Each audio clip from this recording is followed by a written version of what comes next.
It's the amazing Rico Brogna podcast with your host, Evan Roberts. Yo! Rico! Brogna time!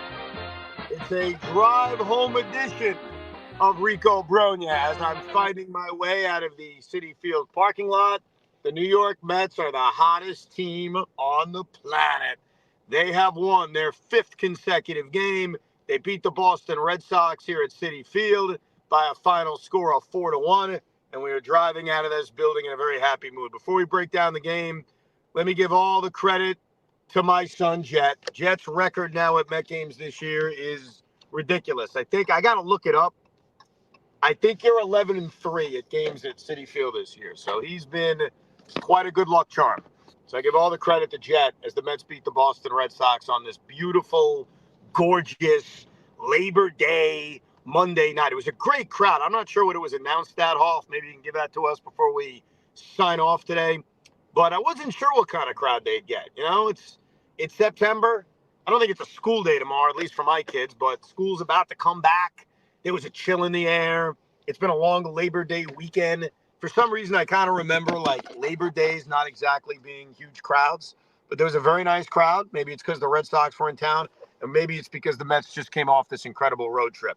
A couple of things to get to. I think the lineup really featured some things that made you go, huh. Number one, Luis Torrens. We talked about this on the last Rico, that Torrens' defense has been so good, especially throwing out base runners. Would Carlos Mendoza consider him playing him a little bit more, especially against a team like Boston that runs a lot, and Cincinnati, who they'll see over the weekend? I kind of lean towards a split of let's see Torrens start half the games, let's see Alvarez start half the games, and kind of go from there. He went right to Torrens, which I was sort of surprised by, and it worked. Because, what's up? You scored the game too? Oh, very nice. Oh, very nice. Quick picture. I'm sorry. I know I'm moving. Nah, of course. Sorry, Big fan, problem. man. Let's go, Mets. God bless you, brother. All right, good. Have a good one. Congratulations, you were on the What was that there, Hall? Congratulations, he was on a live Rico Brogna podcast. Oh, did he made it? Oh, his face was there, yeah. Yeah, and the guy had a Dick's Sporting Goods scorecard. So he was kind of showing off that he scores games like me. I didn't want to insult him and say, Dick's Sporting Goods. I mean, can we get the Bob Carpenter? Like, what are we doing? Or buy the scorecard from the actual game. Now, believe it or not, and none of them actually made my Mets Bible, and it has nothing to do with the scorecard. It had to do with the fact that there was no game worth it. But I was scoring on a Model scorebook for the first year of my scoring after I started shifting away from the scorecards at Shea Stadium. I think I did that for about 2 or 3 years, and then my dad said, this is costing too much money. Let me buy you a book. And we did Models and Sports Authority. Those were the two scorebooks that I had. And, yeah, I was kind of hoping that there would be a game that would make my Mets Bible. But you got to remember, this was like 1995. There just wasn't anything. Nothing made it. And then in 1996 is when I got to the Bob Carpenter. But anyhow, yes, it was nice meeting that gentleman. Did he say his name? Because I've been really working on when someone says their name, I should repeat it, and then I'll remember their name. So I don't know if Hoff, you heard the whole conversation. Did the guy say what his name was? I gotta be honest, I missed it. I'm not good with names. You're like me. Anyhow, I think we were talking about Luis Torrens. So I was mildly surprised that Mendy went to Torrens to start this game, but it worked. I mean, think about what he did in this game. First of all, the Red Sox didn't attempt a stolen base. They didn't even try to run on Luis Torrens. He completely shut down their run game. I don't know how many real opportunities they had, considering Sevy pitched as well as he did. And also, he had 2 hits. He had the bloop double. That was a very significant hit in this game, in which DJ Stewart scored from first on that miscue in left field. And then he had another double later in the game. That was a rally that went nowhere because the Mets continued to not get those big hits with runners in scoring position. They were 1 for 8 in this game if you're looking for a negative. But I don't want to harp on that because even though they were 1 for 8, they did come up with some big hits in this game. Anyhow, Torrens starts. He gets the 2 hits. He shuts down the running game completely. There was that one wild pitch late off a sweeper from Danny Young that I don't know. Being at the game, sometimes it's tough to see how much of that was on Torrens and how much of that was just an awful pitch by Danny Young. But I think if you're Mendy, you got to push this tonight too.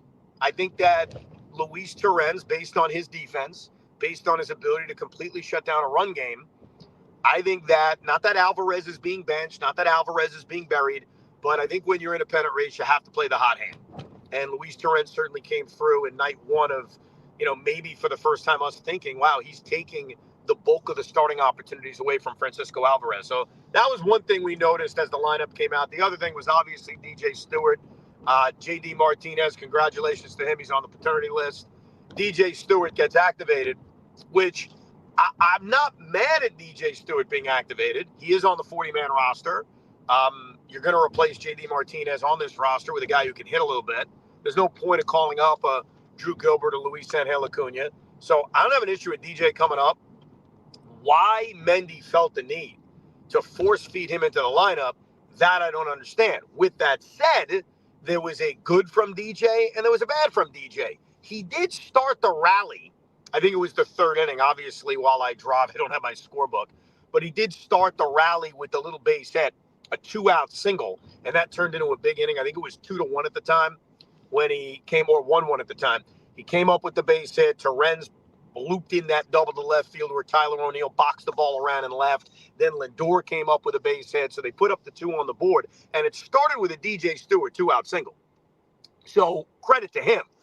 But then later in this game, as Severino was getting hit pretty hard in the 6th inning, a line drive is hit right at DJ, and it is a play that you have to make. And if Tyrone Taylor is playing left field, or Brandon Nimmo is playing left field and Bader's playing center, that ball's put in the back pocket and the inning is over. Instead, it actually gave the Red Sox that great opportunity. Luckily, it didn't backfire. Luckily, it didn't turn into a play that we would have probably led the Rico off with if Devers hit a 3-run home run. Luckily, Severino made the big pitch and got him to top out the second base, if I'm remembering the sequence correctly. So we saw the bad of DJ. He's not great defensively. And we did see the good of him coming up at the base hit. But I think we've all seen enough. I mean, honestly, hasn't Tyrone Taylor or even Mark Vientos, was there an injury with Vientos? Like, I didn't understand him not being in the lineup either. Now, I know you want to get everybody in, but that one, unless there's an injury that's being reported that I just missed because, I took my son to the game and I'm not living on Twitter. Vientos sitting didn't make a lot of sense. But, oh, God, I'm sorry. Somebody just pulled over and stopped in the middle of a... Oh, he's moving now. And the guy's wearing a Jet shirt, so I can't complain. Let's go Jets, pal. I am very stereotypical when it comes to these sportswear of people that do things that could piss me off. Like if that guy was wearing a Dallas Cowboys shirt, I may have dropped a couple of cuss words here on the Rico, but he's wearing a beautiful Jet shirt. And the football season is now officially less than a week away. So that's good. By the way, if you have DirecTV, don't worry. Even if you don't have ESPN, remember, they always put the Jets and Giants on a local channel when they're on cable. So that's just a public service announcement for those that got screwed. They were all pissed off. They couldn't watch the, the USC game a couple of nights ago. Anyhow, hasn't Tyrone Taylor, specifically him, sorry, my phone just fell, more so than Harrison Bader, who's done very little hitting over the last few weeks, hasn't Tyrone Taylor done enough that even against a righty like Bayo, and even with DJ coming up for maybe a day or two, we don't necessarily need to see DJ Stewart. I would have put more value on defense. But again, it halfway worked out because DJ did pick up a base hit. I would not have DJ Stewart start any more of these games. In fact, I wouldn't be devastated if I never saw him again. And DJ had an embarrassing moment in this game, something that I don't think registered on TV. It was actually during the national anthem. So the national anthem was occurring. I forgot who was singing it. And they flash, the American flag, and then they flash players, players that are standing there watching the national anthem. And they flashed DJ Stewart towards the end of the song. And unfortunately, it caught him at a time in which he was hawking the biggest loogie you'll ever see. I mean, he was spitting something out. I don't know if it was tobacco. I don't know if it was just spit. It looked like it actually was just spit. But, yeah, so it kind of got a gasp from the crowd for those that were watching the TV screen, because you saw DJ Stewart in his return to Citi Field look like a horse, just spitting something grotesque out of his mouth. You thought that was funny? Yeah. I got Jet laughing. I don't know if anyone else listening to the Ricos laughing, but he did look like a horse. Anyhow, Luis Severino. Luis Severino pitched a hell of a game. I thought what was probably most impressive was that sixth inning. I think it was the sixth inning when he ran into trouble. Was it the seventh inning? See, this is why scorebooks are so important. So I can remember when it happened. The inning I was describing where DJ Stewart didn't make the play in left field. Brandon Nimmo didn't make a play in center field, or he did make the play in center field, but it was very, very shaky. That's when I was calling for a line change defensively. Can you get Bader in center and Tyrone Taylor in either left or right, moving Nimmo to left, and improve this outfield defense, especially when you have a lead and especially when you have so many really good defensive players on your roster? You know, when you're looking at DJ Stewart in left, Brandon Nimmo in center, I don't want to kill Nimmo, but he was pretty shaky defensively. And Starling Marte on right field, not the same guy he was when he was fully healthy. I mean, that's not exactly your best defensive outfield, especially when you've got guys like Bader and Taylor who are both on your bench. But Sevy showed some big guts getting through that inning, getting Rafael Devers out. Let me make a quick adjustment. There's traffic on this, so we're going to do some side roads here, which I occasionally do. For some reason, Google Maps did not tell me that. That's probably why I should go to Waze. A lot of people have suggested that Waze is the premier driving app. But yeah, look at this. I know what the hell I'm doing. I'm using the service road to skip all the traffic on the Whitestone Expressway. That's what I'm talking about. But great performance by Sevy. I was surprised that Mendy pushed him because of the fact that he did look shaky in that sixth inning with a couple of balls that were hit hard.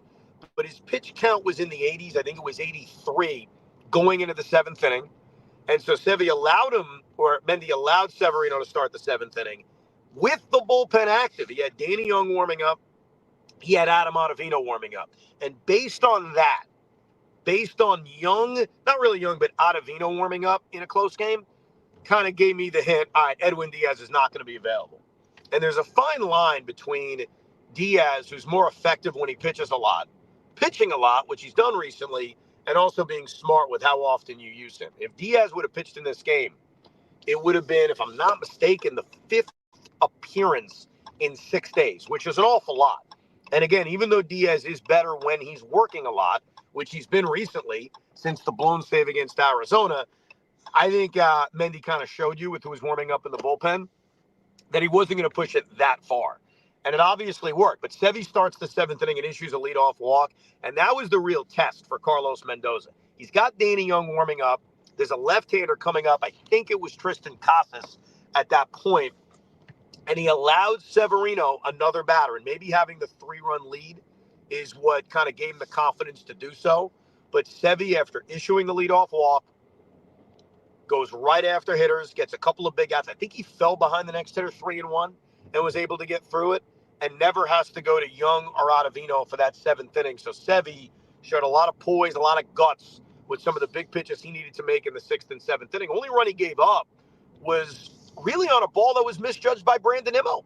The triple, the one-out triple in the second inning of this game, in which Nimmo tried to make the diving catch, missed it, ball went all the way to the fence. I thought for a second we were going to see an inside-the-park home run. I was hitting Jet's arm saying, hey, you're about to see an inside-the-park home run. He didn't, but then Jarren Duran got that RBI single right after and tried to go for 2.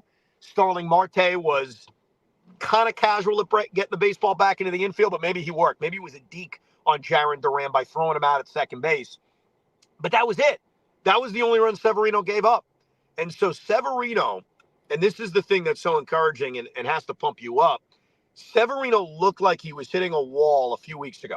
The innings, the fact he hasn't thrown this many innings in how many years, 6, 7 years, and it looked like he was tiring out. He has responded by pitching so effectively in his last few starts and doing this against a very solid Red Sox team, a Red Sox team that scores 4.8 runs per game, whatever their numbers are. I think their offensive numbers in terms of runs per game is very similar to the Met offense. So it's not the elite offense in Major League Baseball, but it's a good one. And Severino did a hell of a job, especially giving them innings. This Met rotation earlier this season, even when it was pitching well, would never give them innings. And now they are getting 6, 7 innings out of their starters almost on a consistent basis. We know how David Peterson's been able to do that recently. Obviously, Sean Manaea has done that a lot outside of that one hiccup he had where he only pitched 3. And here's Severino pitching 7. Even thought for a second, for a tiny second, do you push him to the 8th inning? Especially knowing Diaz wasn't available. But Mendy goes to Danny Young. Danny Young gave you some, a little bit of a agita moment, gets the first 2 outs, walks a guy, hits a guy, but then he's able to make the big pitch to get through it. I think that was that against Devers too? I'm trying to remember. Yeah, I think it may have been against Rafael Devers to get through that 8th inning. And then he goes to Phil Maton, who's been great. Phil Maton, I think, has entered that circle of trust. There's been a little bit of debate on the Rico. Does Maton get there? Well, clearly he's in Mendy's circle because 3-run lead, same situation, 9th inning. Mendy had no issue handing him the baseball, and he made it very quick. Very, very quick. The Mets gave him a light show, too, by the way. I guess the rule is if you're trying to save a game in the 9th inning at Citi Field, no matter what your name is, we're going to flash those crazy LED lights. So Phil Maton backed up getting the light show with a nice, easy 1-2-3 inning. This bullpen continues to be really, really good. This bullpen, and it goes back to the Arizona series, even when Diaz blew it, outside of Diaz's struggles in that game, this bullpen has been amazing. Let me give Danny Young some credit. I know I've given him crap at times, thought he should have been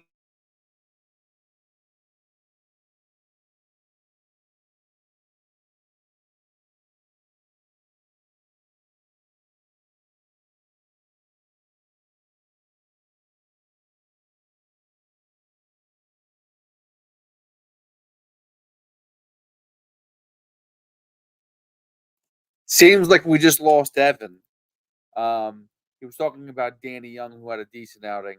Listen, the bullpen overall was fantastic today. So I can't complain about anybody in the bullpen. Again, he was going through the shakiness. He was correct. 8th inning, they got through Devers, which is awesome. And Phil Maton just kind of did the job that needed to be done in a position. I still don't like the fact that Edwin Diaz was pitching in a 4-run lead the other day. But here I filled enough for Evan to get back. Wait, at what point did I drop out? What the hell was I talking about? Danny Young. Oh, yeah, so I apologize to Danny Young. He's been freaking fantastic. But this bullpen has really come together and has been awesome since the Arizona series. Even when Edwin Diaz blew the save and gave up the grand slam to Corbin Carroll, we had talked about it. The underbelly of this bullpen has pitched really well. And you know what helps?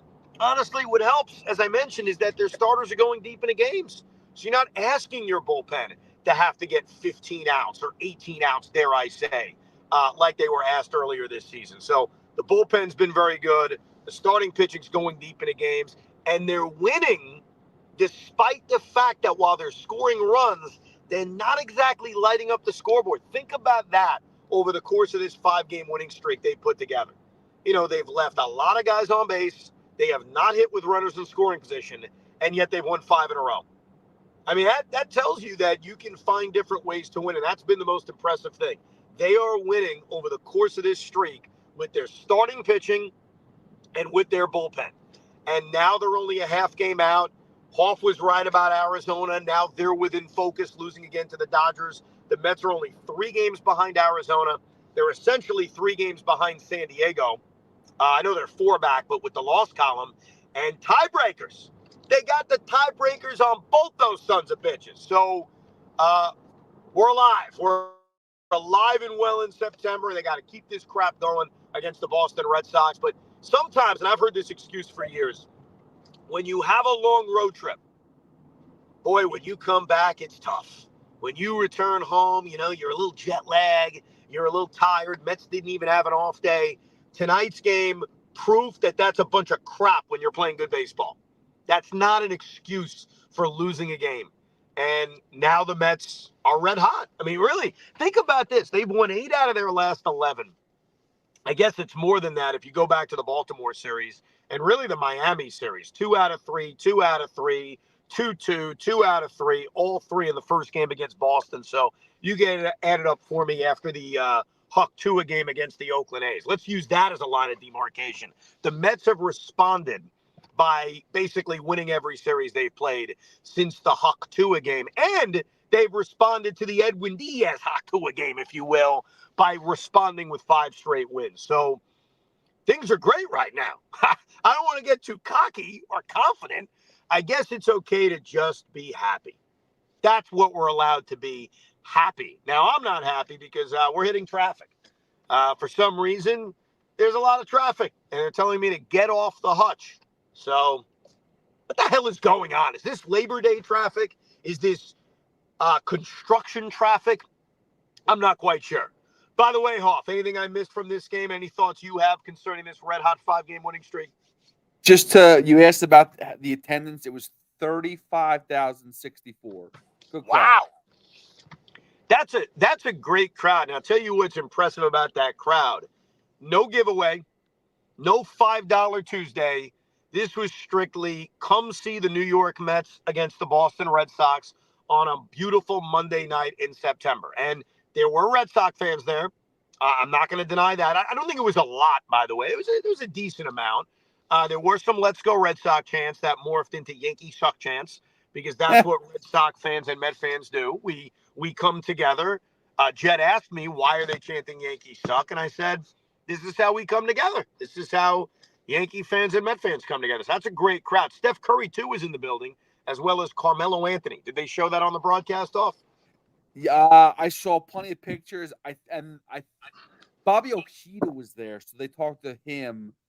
We saw that. I don't think they showed Steph Curry specifically, unless I missed that. Steph Curry was announced to the crowd and got a huge ovation, like a monstrous ovation. I always find that interesting because here's an NBA player who, other than the Knicks being unlucky, there's no connection between Steph Curry and the New York Knicks or the Brooklyn Nets, other than draft night.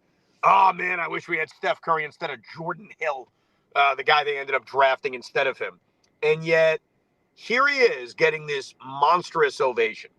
Like, I'm trying to think of an equivalent example with the NFL, a guy who really doesn't have a connection to us. I guess if Patrick Mahomes, who does have a connection to us because his father pitched for the Mets. Let me think of somebody else. Somebody who's not a rival of us. Donovan Mitchell. No. Oh, wait. No, hold on. Donovan Mitchell would always get warm hands. Like, it was never as loud as Steph Curry. And Donovan Mitchell's a diehard Met fan. But, yeah, Steph got a huge ovation. Carmelo got a huge ovation. I booed him. Jed asked me, are you booing him because he was a Knick? And I said, no, I'm not booing him because he was a Knick. I'm booing him because the Nets tried to trade for him, and he didn't want to play for my team. So it's not like I'm just booing a random Knicks player. I'm booing a guy who rejected me. I'm booing a guy who didn't want to go to the prom with me. So you can understand that. But very nice crowd, 35,000 people. You know what I didn't understand, Hoff? What's up? It was a quick game. It was a 2-hour, 25-minute game or something like that. 22. Close game. By the time the game ended, the place was empty. So many people left early. And in the pitch clock era in which the games are flying, why are we leaving early? It leads me to think that people literally only leave early to beat traffic and no other reason. It has nothing to do with the length of game or the score of the game. It is, I do not want to sit in traffic getting out of the gate, leaving a stadium. Yeah, I mean, you guys were done by 9:30. That's outrageous. That was awesome. Like, I would have loved to have been at that game because the game flew by and I would have stayed every second and enjoyed it. And like you said, I mean, people leave early, so you don't have to you're not getting a lot of traffic going home. I don't understand that, man. You're only getting traffic. You're only getting traffic going home if for some reason you're on the hutch and you see a bunch of blinking lights ahead of you and you realize, wow, what the hell is going on? I'd be curious to see what the crowds are for the rest of the series. They play Tuesday night, $5 Tuesday, and then they play Wednesday.